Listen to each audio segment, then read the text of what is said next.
Saya Nur Amir, Purnawiran Komando Pasukan Khusus Tentara Nasional Angkatan Darat, mendukung penuh Muhammad Qasim dan para sahabat-sahabat atas mimpi-mimpi beliaunya.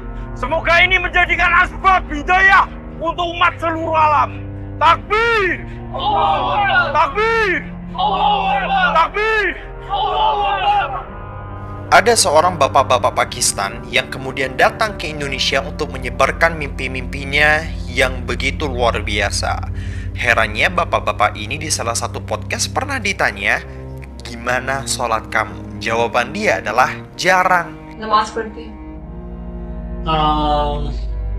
Regular नहीं पढ़ता। कब मतलब कब पढ़ते हैं जब टाइम मिल जाए या जब दिल चाहे बस जब दिल चाहे। हफ्ते में एक बार वल्लाह आलम नहीं, अच्छा कभी से देखें जब अल्लाह तौफीक दे। कि एक ड्रीम में अल्लाह ने मुझे कहा था कि नमाज का पूछना साथ सिर्फ मेरा ही है, और जब लोग ज्यादा पूछें तो उनसे कहना कि जब अल्लाह मुझे तौफीक देगा तो मैं नमाज बाकायदगी से पढ़ना शुरू। Gimana ceritanya ada orang yang jarang sholat kemudian dieluk-elukan sebegitu luar biasa ini, bahkan mimpinya diperlakukan layaknya wahyu. How? Dia mengatakan dia pernah berjumpa dengan Allah, pernah berjumpa dengan Nabi Muhammad salawatu rabbi wassalamu. Oke. Anggap mimpi itu benar. Tapi apakah mimpi itu bisa jadi hujjah? Apakah mimpi bisa jadi dalil? No.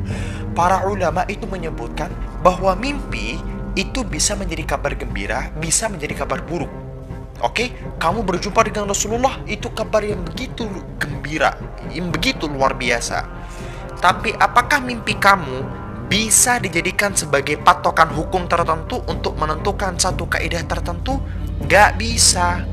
Mimpi bukan hujjah, mimpi bukan dalil, mimpi gak bisa menjadi sesuatu yang menjadi pertimbangan apakah sesuatu ini boleh atau tidak.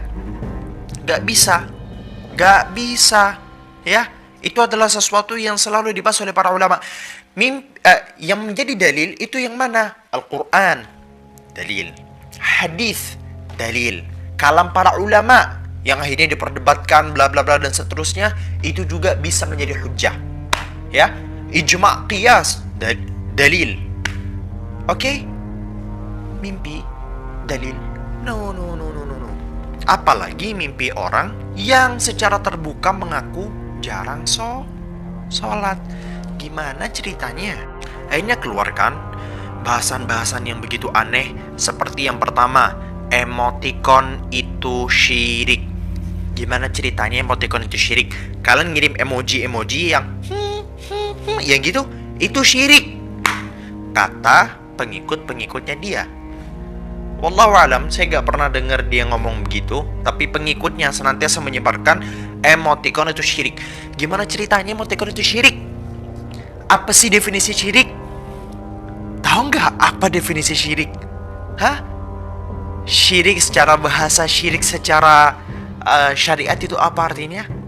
Hah? Kenapa bisa jadi syirik? Kalau Anda ingin berdebat hukum emoticon di dalam agama, itu tidak boleh karena menyerupai makhluk bla bla dan seterusnya. Bagus, karena itu merupakan bahasan fikih yang layak untuk dipertimbangkan fatwanya. Tapi menganggapnya sebagai syirik, gak ada ulama bilang begitu. Gak ada. Itu kalau Anda masih percaya ulama, kayaknya Anda lebih percaya sama mimpinya bapak-bapak ini dah dibandingkan fatwa para ulama. Yang kedua, cium tangan syirik. Gimana ceritanya cium tangan syirik? Kalau ingin berdebat apa hukumnya cium tangan, let's go. Itu lagi-lagi masuk ke dalam ranah fikih. Ya. Apakah ia ghulu atau tidak, apakah ia merupakan bagian dari adab atau tidak, dan seterusnya. Tapi menganggap cium tangan itu syirik, ayolah. Lalu apalagi fatwa anehnya? Pasang foto di rumah atau kamar atau dimanapun itu syirik. How?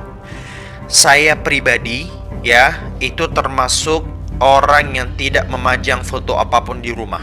Saya, orang tua saya, kakak-kakak saya mengikut terhadap guru-guru saya dan guru-gurunya guru saya.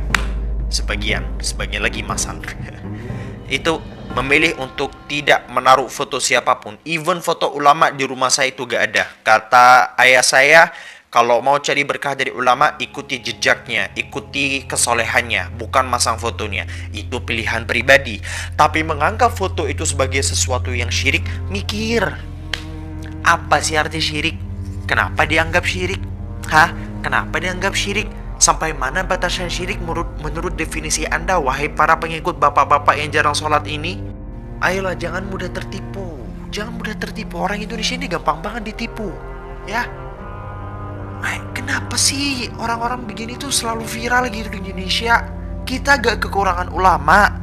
Sekalipun ada ulama dari luar yang datang, kita pertimbangkan. Benar gak pendapatnya? Allahul musta'an.